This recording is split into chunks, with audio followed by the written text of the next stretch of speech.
मैं करण शर्मा अपनी सहयोगी स्वाति के साथ में आपका एक बार फिर से स्वागत करता हूं। संतों की बदनामी आखिर क्यों? संतों की बदनामी यानी देश और धर्म में बंटवारा यानी राजनीति को सहारा।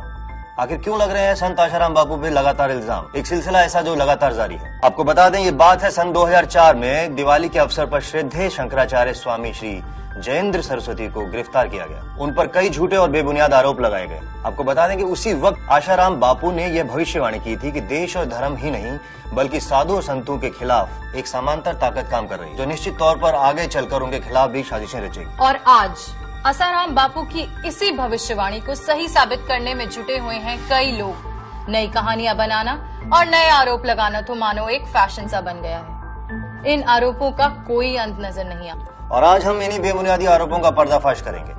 20 अगस्त 2013 को उत्तर प्रदेश की एक लड़की द्वारा आशाराम बापू पर छेड़खानी का बड़ा आरोप लगाया गया। दिल्ली में दर्ज एफआईआर में लड़की ने यह कहा कि बापूजी ने उन्हें कमरे में बुलाकर लगभग 1.5 घंटे तक उनके साथ छेड़खानी की। यह भी धमकी दी गई कि वह अपने माँ बाप को कुछ न बताएं। और आपको बता दें कि ये लड़की उत्तर प्रदेश की थी जो पढ़ रही थी मध्य प्रदेश के छिंदवाड़ा इलाके में, और एक घटना जोधपुर की बताई जा रही है। फिर एफआईआर दिल्ली में क्यों? इस अहम मुद्दे पर कभी गौर नहीं किया गया और एफआईआर दर्ज करने के लिए 5 दिन का इंतजार क्यों? और हम दर्शकों को ये भी बता दें कि एफआईआर में कहीं भी बलात्कार जैसे दुष्कर्म का उल्लेख नहीं किया गया था। लेकिन क्या मीडिया ने इसे जिम्मेदारी से प्रस्तुत किया?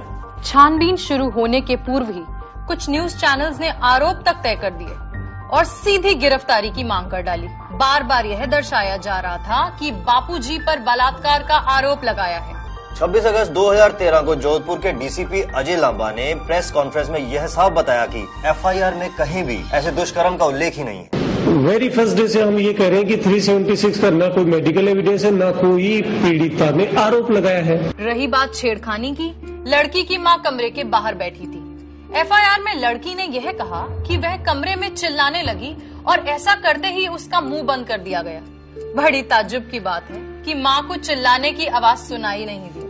1.5 घंटे तक जिस लड़की का यौन शोषण हुआ हो, ऐसी लड़की जब अपनी मां के सामने आती है तो क्या मां को उसके हालात देखकर उसके मन में आशंका नहीं होगी? ऐसा होने पर कोई चुपचाप कैसे सो सकता है? और क्या यह संभव है कि ऐसी घटना घटने के अगले ही दिन सुबह वही लड़की किसान के बच्चों के साथ खेले और खुशी खुशी उन्हें 200 रुपए भी दे दे? आज्ञा भी ली थी, फिर हमारे साथ में इधर आए, खाना खाया और हंस मिल के बच्ची एकदम अपने पिताजी के साथ हंस मिल के बातचीत कर रही थी। और मेरे लड़के और लड़की को उन्होंने पैसे दिए, 100 रुपए भी दिए। फिर मेरा चचेरा भाई उनको रेलवे तक ड्रॉप करके भी आया। लोगों को यह भी दर्शाया गया कि मेडिकल जांच से बलात्कार की पुष्टि हो गई है, जबकि जोधपुर के डीसीपी अजय लांबा ने साफ बताया है कि मेडिकल रिपोर्ट में 376 के आरोप के पक्ष में कोई एविडेंस नहीं है। हम बार बार ये कह रहे हैं कि मेडिकल रिपोर्ट जो दिल्ली से आई है हमारे पास, मेडिकल रिपोर्ट में भी किसी भी तरह से 376 के आरोप के पक्ष में कोई एविडेंस नहीं है। बापूजी की गिरफ्तारी की षड्यंत्रकारियों द्वारा रची गई गहरी साजिश के आहत होकर भोपाल आश्रम के वरिष्ठ पदाधिकारी श्री देव कृष्णानी जी की मृत्यु हो गई। उन्होंने 2 दिन से अन्न जल त्याग किया था। वह बापूजी के समधी थे। उनके अंतिम संस्कार के लिए बापूजी भोपाल पहुंचे। लेकिन आपको बता दें, मीडिया ने एक झूठी खबर फैलाई कि बापूजी अपने आश्रम में है ही नहीं बल्कि फरार है। यही नहीं, इंदौर आश्रम जाने से पहले बापूजी जोधपुर जाने के लिए भोपाल एयरपोर्ट पहुंचे भी, लेकिन वहां मीडिया और लोगों की भीड़ को देखते हुए बोर्डिंग काउंटर बंद करना पड़ा। मीडिया ने गड़े मुर्दे उखाड़ने शुरू कर दिए। जुलाई 2008 में गुरुकुल में 2 बच्चों की संदिग्ध मौत का मामला भी उठाया और आश्रम को तांत्रिक का अड्डा बताया गया। सीआईडी ने क्लीन चिट देते हुए कहा था कि आश्रम में कोई भी तांत्रिक गतिविधियां नहीं होती है। आपको बता दें कि सुप्रीम कोर्ट ने साफ तौर से कहा कि तांत्रिक गतिविधियों से बच्चे नहीं मारे जा सकते और 9 नवंबर 2012 को दिए फैसले में इस प्रकार की सभी आरोपों को पूरी तरह से खारिज कर दिया। लेकिन ऐसा लगता है कि हमारी मीडिया देश के सर्वोच्च न्यायालय से भी बढ़कर। मीडिया ने आरोप लगाने वाली लड़की की सहेली से बात की। उसने जो बात मीडिया से कही उसे मीडिया ने लोगों तक पहुंचाना जरूरी नहीं समझा। अधिकांश मीडिया द्वारा पूज्य बापूजी के चरित्र के साथ चीड़-फाड़ की साजिश की गई। यह बताया गया कि सरकारी वकील ने बापूजी की मेडिकल रिपोर्ट पेश की, जिसके मुताबिक बापूजी को यौन शोषण से संबंध रखने वाली बीमारी है। आरोप लगाने वाली लड़की के वकील ने कोर्ट में कही गई बातों पर स्पष्टीकरण करते हुए कहा कि जिनके ऊपर ऐसे आरोप लगते हैं उन्हें पीडियोफिलिया हो सकता है, लेकिन उन्होंने ऐसा कहा नहीं था कि बापूजी को पीडियोफिलिया है। लेकिन हमारे मीडिया की माने तो उन्होंने तो तय ही कर लिया था कि बापूजी को पीडियोफिलिया है। पूर्व आश्रमवासी वैद्य अमृत प्रजापति आपको बता दें कि यह वही शख्स है जो आश्रम में दवाओं में हेरा फेरी करते हुए पकड़े जाने की वजह से आश्रम से निकाल दिया गया था। और सोचने वाली बात तो यह भी है कि उससे किसी ने यह नहीं पूछा कि अगर आश्रम में रहने लायक माहौल नहीं था तो वह 18 साल तक आश्रम में कैसे रहा। बेशर्मी की हर सीमा पार करते हुए इस वैद्य ने अपनी ही पत्नी को बुर्का पहनाकर एक प्रेस वार्ता करवाई, जिसमें इसकी औरत ने बापूजी पर यौन शोषण के आरोप लगाए। मीडिया ने घंटों तक इस बात को उछाला। इसकी पत्नी के बेबुनियाद आरोपों को चटपटा बनाकर दर्शकों को परोसा गया। और 4 महीने बाद जब न्यायाधीश DK त्रिवेदी जांच आयोग में हुई विशेष पूछताछ में जब यह बात झूठी साबित हो गई तो किसी मीडिया ने यह बात अपने दर्शकों तक पहुंचाने की जहमत तक नहीं उठाई। आरोपों का सिलसिला मानो जैसे रुकने का नाम ही न लगा। अमृत वैद्य ने लगाया और एक आरोप कि बापूजी अफीम खाते हैं, लेकिन बापूजी की मेडिकल रिपोर्ट में अफीम खाने की कोई भी बात सामने नहीं आई है। छिंदवाड़ा गुरुकुल में 20 लड़कियों की आत्महत्या के बेबुनियाद आरोप लगाए। आज तक गुरुकुल में किसी छात्रा ने आत्महत्या की ही नहीं। मीडिया ने अहमदाबाद आश्रम में रहस्यमय CD होने का दावा किया, जिसमें आशाराम बापू के अश्लील वीडियो हैं और जो पुलिस ने बापूजी के खास सेवादार शिवा से बरामद किए। लेकिन शिवा ने खोली पुलिस की पोल और मीडिया को यह भी बताया कि उनके साथ जबरदस्ती की जा रही थी और उनसे ऐसी कोई CD बरामद हुई ही नहीं थी। यही बात DCP अजय लांबा ने भी स्वीकार की।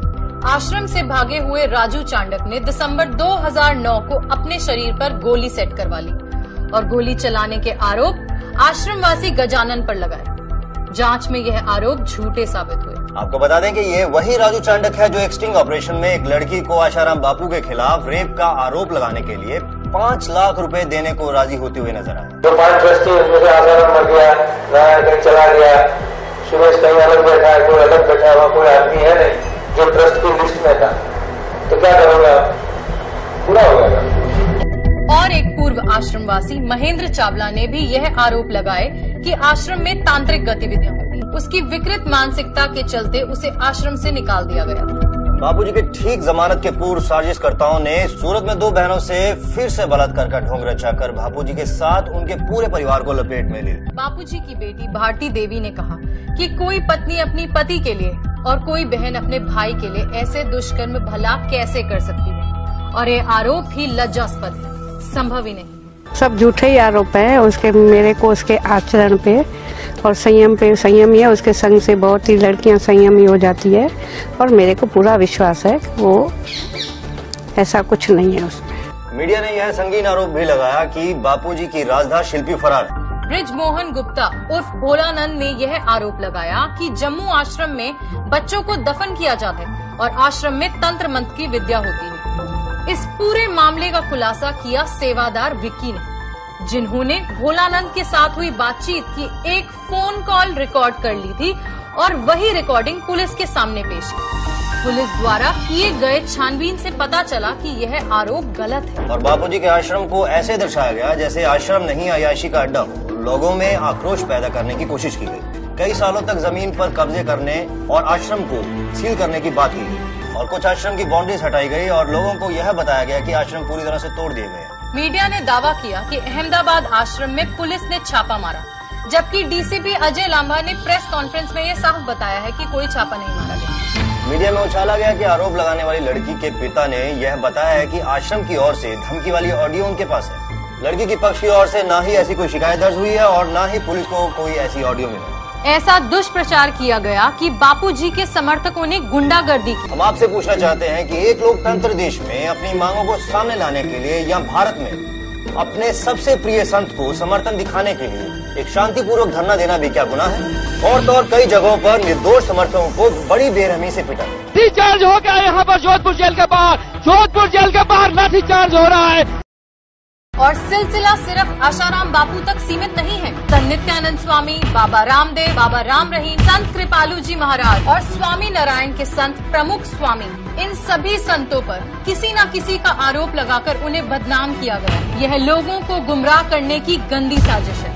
और तो और मेरठ के एक परिवार ने आश्रम पर यह भी इल्जाम लगाया है कि उनका पूरा परिवार गायब कर दिया गया। लेकिन फिर बापू और बापू के आश्रम को क्लीन चिट दे दी गई। डिवाइड एंड रूल, बांटो और राज करो। पहले अंग्रेजों ने इस भारत देश पर इस नीति का बड़ी सफलता के साथ उपकरण किया और अब देश में हिंदुत्व के दुश्मनी से अपना रहे हैं। हिंदुत्व को नष्ट करने की साजिश स्पष्ट रूप से दिखाई पड़ रही है। हम आपसे विनती करते हैं कि ऐसी साजिश और हमारे देश और संस्कृति के खिलाफ रचाए गए इन षड्यंत्रों का आप शिकार ना बने और सिर्फ सच को देखें और सच का साथ दें।